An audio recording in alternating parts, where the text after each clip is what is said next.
Go. Okay, so the charging tower is essentially a very pretty, very stylized AC to DC input. So essentially we take between 9 and 12 of the onboard chargers that are in Model S. We put them in a big parallel stack. We liquid cool them, and what we do is we send the AC power into that unit. We invert it into DC, and then we send it over here to these kiosks next to the car. And when the cable comes into the charge port, instead of that AC power going through the onboard single 10 kilowatt charger or twin 20 kilowatt chargers, it's just going straight into the battery. So we're saying onboard chargers take a break, the off-board charger is going to invert the current, we're going to take a direct path straight into the battery. Questions? Are you saying the big thing out there, the big thing is actually active? Yes. Oh, it is? Yeah. So it's doing the conversion for these little things down here? Correct. Yeah, nobody gets that. So it's taking the AC from the line? Correct. It's taking AC from the line. It's supplemented by the solar. The solar will sort of spin the meter backwards all day, and then plug the Model S in, and the meter will spin. Is there a battery in that thing? No, there's not a battery, although there is most definitely the opportunity for backup battery storage.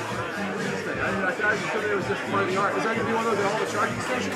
No, each charging location is going to be sort of unique to the site. So there will be some sort of premier sites like this with this beautiful solar canopy with a stylized supercharger, but others will be sort of more industrial, right? And the supercharger doesn't need to look like that. It can actually look kind of like a refrigerator and just kind of be set off to the side. But the functionality is the same. I was told the red lights do something on the side. They're telling what power is being put out. If I'm honest, I couldn't tell you. Do you know if all 6 of these can work at once at full charge? All spots? I don't think. I know that we have a flavor of supercharger that does 120 kilowatts. That'll do two cars at 60 kilowatts simultaneously. But of course, if one shows up slightly before the other, the sort of curves will sort of taper themselves out, or sort of, you can get 90 kilowatts or let's say 80 kilowatts into one, while one is at 10 kilowatts, sort of tapering off. So the supercharger can blend between the two cars. So is one supercharger per site then? No, each site will be outfitted dependent upon, for example, how many reservation holders we have along the corridor, what we think the use is going to be like.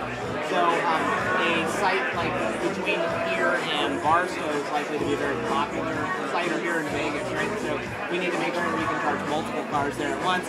Now, one from, say, Denver to Aspen, at least in 2012, maybe only needs one supercharger. But maybe you plumb it so that for 2013 and 2014 you can scale it. When you build these stations, can you put in an HPC for Teslas as well? Yes, we can.